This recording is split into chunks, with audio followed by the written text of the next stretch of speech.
Our speaker tonight will lead you out of the darkness as she moves from victim through survivor to thriver and beyond to freedom after facing a life or business challenge or adversity. She is based in Johannesburg, South Africa. She will be sharing events and lessons for her own journey, moving her through fear into forgiveness, to freedom, and into the light.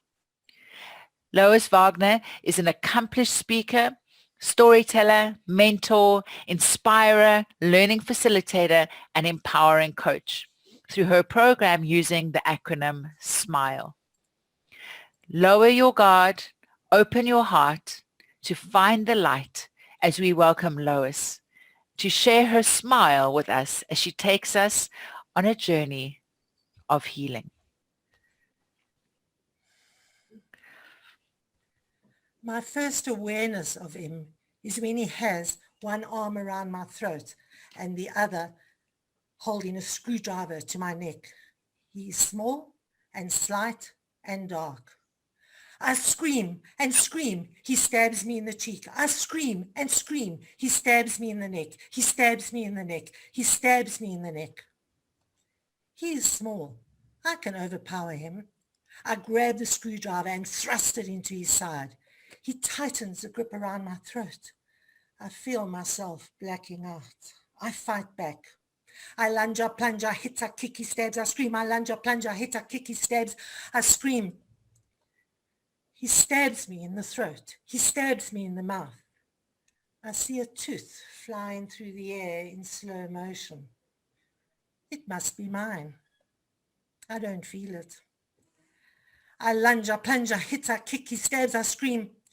Blood gushes down my face and neck, a lot of it. He stabs me again. I hit him in the face with my fist. He pushes me, head down, shouting, "See what you made me do." He strangles me. My contact lenses pop out. I can't see. We fall to the ground. He hits my head against the wall. I fight. He grabs a screwdriver. He stabs me in the ear. Blood gushes out. I scream. I can't hear the scream. How do we find our voice after such a dark event? How do we find our power that is taken from us? I am Lois Wagner, your friend for forgiveness, and this is my story, Walking Without Skin. Have you experienced a major challenge or adversity, a robbery, a loss of a job, an accident, a violent attack? Write in the chat box just a yes or no if you have experienced any major challenge or adversity. How do you move from this place of darkness? What does the roadmap look like? Come with me as we journey from victim to survivor to thriver and beyond to freedom. Know that on this journey there will be roadblocks, there will be dead ends and detours, and on this road of recovery you may have to take a U-turn, start again, go back, find an alternative route. And know that others may use different vehicles on their journey to find their destination, and they will face different hazards to what you are facing. So let me be your guide and your compass as we navigate the hills and the valleys, the twists and the turns. Let's follow the 6 directional signposts on this roadmap together, and let's reach a destination of freedom. Direction signpost 1 is to acknowledge. So whatever has happened to you, whatever that incident is, acknowledge what happened. Don't minimize the importance of it. Don't deny that it happened or that it was wrong. Don't make excuses for yourself or for the offender. And recognize that the offender may be wounded from his or her own past experiences. Direction signpost 2 is acceptance. Accept that the offender, had they known better at that point in time, may have acted differently.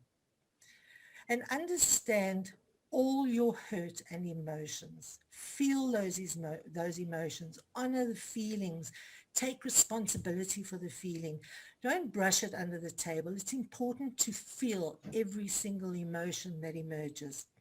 You can use Dr. Mark's Brackett's ruler concept, where R is to recognize the emotion, U is to understand it, L, give it a name, label it, express the emotion, and regulate the emotion. Rate it on a scale, feel it, touch it, understand that emotion. And then in direction signpost 3 is to develop the resilience so that you can move from a victor into a survivor mode. So what you need to do here is to visualize alternative emotions. What do you want to feel? Instead of hatred, maybe it's annoyance. Instead of depression, maybe it's sadness. Look for lesser or better emotions. Look for the sunny emotions. Look for happiness and joy. Develop that hope and that optimism. Push back. And Alison, as Alison said, you need courage and creativity, and you need to tame that barking dog. And also, as Gavin and Ingrid said, be curious. And Ed said, reach out for support. So important that you don't go it alone. You are not alone. There are people out there to support you. Direction signpost 4 is to forge forward with grit and a growth mindset to become a thriver. So here you want to define your aspirations and goals. As Ed said, have a clear vision, step out of your comfort zone and explore the options and identify your new destination. Create your own roadmap with goals and signposts and focus on that result with determination, with passion, with perseverance, with persistence. Find the meaning of your experience. What lessons have you learned? How have you changed? How have you grown?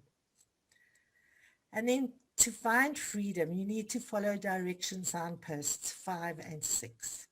Direction signpost 5 is to forgive yourself.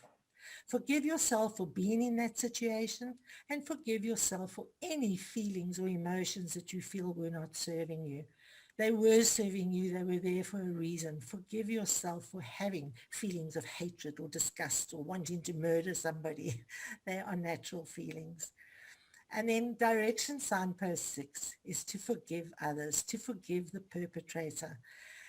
And it's important that you forgive from your higher self, that you hand the responsibility back to the offender so that you can break free that bond that is tying you to that person, that you can break free from that situation or from that incident or that person. The rapist was convicted and received a 25-year prison sentence. This was back in 1996, and I left South Africa in October 2008 and was living in Oman in the Middle East. What possessed me 13 and a half years later to contact the authorities, I will never know. I wanted to know if he was still incarcerated. I was informed that he was coming up for a parole hearing on September the 10th. I was numb and in shock. I was arriving back in Cape Town on September the 9th. It was too much of a coincidence. And the law had just changed a few months before, allowing victims of major crimes to attend parole hearings. I decided to go. It was quite a decision. People were trying to talk me out of it, but I decided to go. And so now the day arrived. Alone, I leave early and I take a slow drive to Helderstrom prison. It was a chilly Cape Town morning, and as I reached the outskirts of the city and hit the Cape farmlands, I could see the signs of the beautiful approaching spring months. The sun was obliquely shining on the wildflowers, and the cattle and sheep were grazing, and there was blue cranes at the dam, and in the background were snow-capped peaks of the mountains in the distance. It was so beautiful. Everything was so fresh and so clean, and I was so calm and relaxed. And then suddenly, in stark contrast to the tranquility, I came to the prison. Helderstrom Maximum Security Prison, one of the worst prisons in South Africa and one of the homes to the notorious numbers gangs.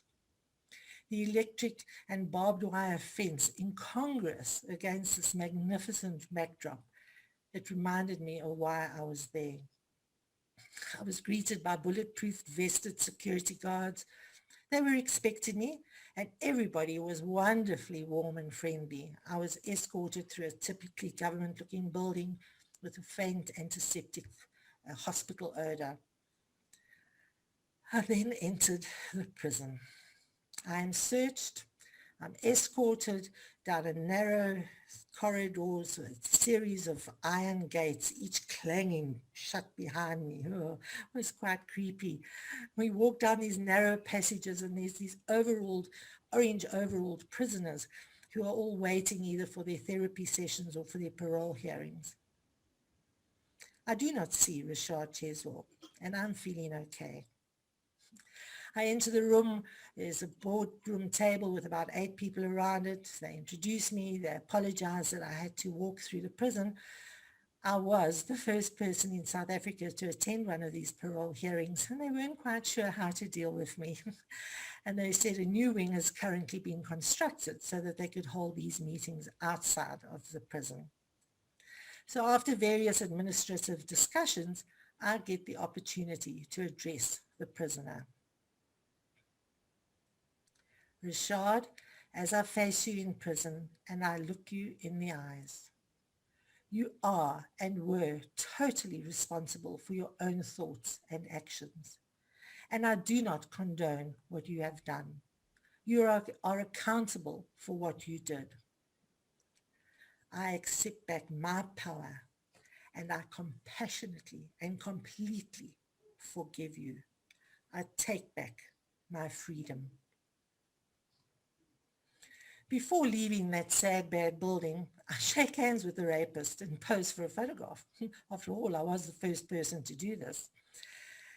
Officials advise me that they will tell me in 7 days if he gets parole or not. The strangest thing happened. Spontaneously and without any hesitation, I say that I do not want to know. This person no longer has any hold or power over me. I do not leave that prison. I do not walk out of that prison.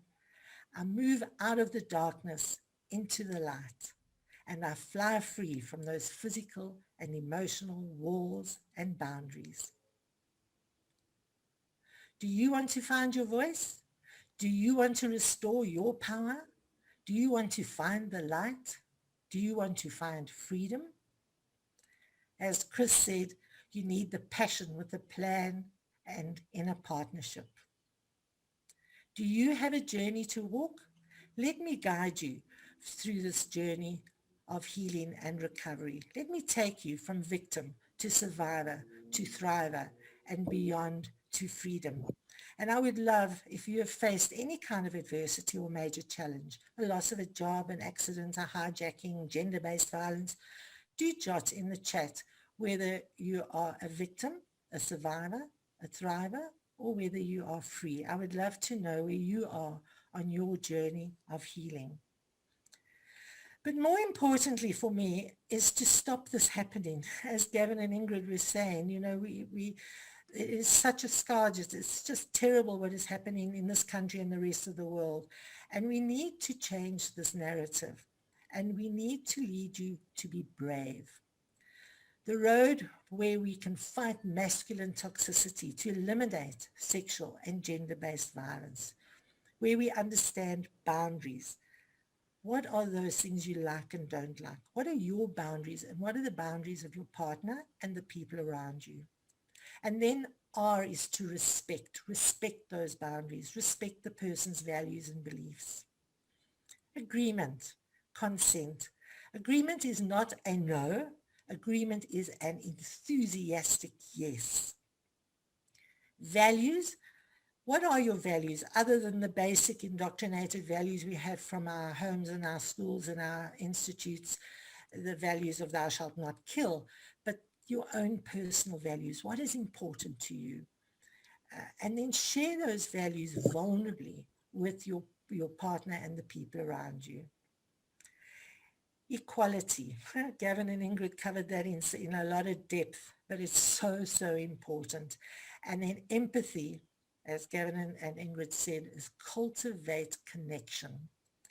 And the last E is empowerment. Empower yourself and empower the others to stop harassment, to stop this toxic masculinity. Make a decision, make it happen. Come with me and walk without skin. Come and join me and fly free from fear.